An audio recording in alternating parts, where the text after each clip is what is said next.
আসসালামু আলাইকুম গাইস, আপনারা কেমন আছেন? আল্লাহর রহমতে আমি অনেক ভালো আছি। কালকে আমি আপনাদের সঙ্গে একটা ভিডিও শেয়ার করেছি। সেই ভিডিওতে আমি বলেছি যে আপনাদের ভাইয়া মানে আমার বর ছুটিতে বাড়ি এসেছে। তো আপনাদের ভাইয়া বাড়ি আসার সময় কি কি জিনিস এনেছে চলেন আপনাদের সঙ্গে শেয়ার করি। এখানে এনেছে বড় বড় 2টি আনারস, পেয়ারা, ড্রাগন ফল। এখানে 4টি ড্রাগন ফল ছিল, একটা আনার সময়ই কেটে খাওয়া হয়েছে, ওই জন্য ওই ড্রাগন ফলের ভিডিও করা হয়নি। এখানে 4টি ড্রাগন ফলের ওজন ছিল প্রায় 1 কেজি 700 গ্রাম। চানাচুর এনেছে, বাদাম এনেছে। তো আজকে আমি আপনাদের সঙ্গে দারুণ একটি লোভনীয় জিভে জল আনা রেসিপি শেয়ার করব। কিভাবে পেয়ারা মাখতে হয়। প্রথমে আমি পরিষ্কার পানি দিয়ে পেয়ারাকে ভালোভাবে ধুয়ে নিয়েছি।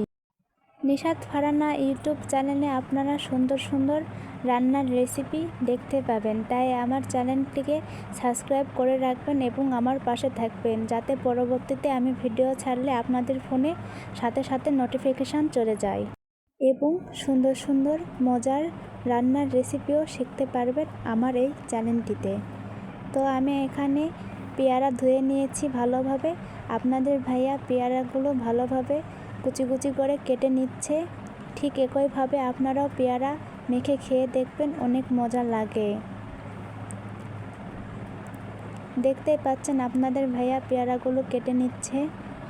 তারপর আমি এখানে একটি পরিষ্কার পাত্রে পেয়ারাগুলো নিয়েছি, তারপর পরিষ্কার পানি দিয়ে ভালোভাবে ধুয়ে নিচ্ছি। ধুয়ে নেওয়ার পর এখানে আমি শুকনো মরিচ দিয়েছি, লবণ দিয়েছি, হলুদ দিয়েছি, দিয়ে তারপর এখানে ভালোভাবে হাত দিয়ে চটকে চটকে মেখে নিচ্ছি। তারপর পরিমাণ মতো সরিষার তেল দিলাম, দিয়ে এখানে পেয়ারা কেটে রাখা পেয়ারাগুলো দিয়ে দিলাম, দিয়ে হাত দিয়ে ভালোভাবে মেখে নিচ্ছি। আমার পেয়ারা মাখা প্রায় শেষ পর্যায়ে এসেছে। এই পেয়ারা মাখা অনেক অনেক মজা হয়েছে, আপনারাও বাড়িতে ট্রাই করে খেয়ে দেখুন।